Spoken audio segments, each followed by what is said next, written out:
your presentation, very obvious, very noticeable po na marami sa mga pangalan binanggit ninyo, DPWH officials, contractors, pero kakonte, if at all, yung mga nabanggit na legislators who are... Well, no, they're part of the list.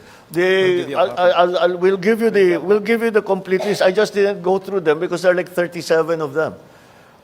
So you'll get, as I said, you'll get a briefer, which will give you more detail on all of the things that I've said today. Is the former speaker included in the list, sir?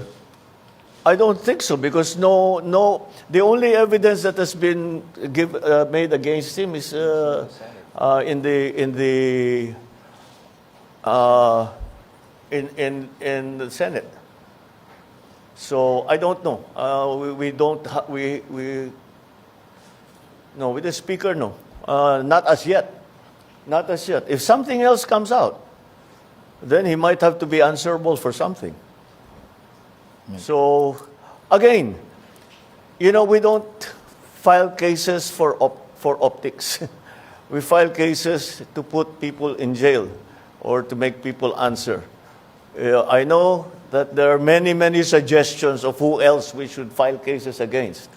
Well, we're fine with that. Provide us the evidence and we will file cases against them. Kaya sinabi ko, napakahalaga yung sumbong sa Pangulo. Dahil marami kaming nakukuhang impormasyon dyan. So, pagpatuloy ninyo yung inyong pagsumbong.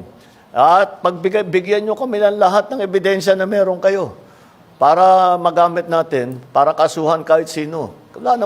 Walang immune dito walang exempted dito sa mga investigasyon na ito.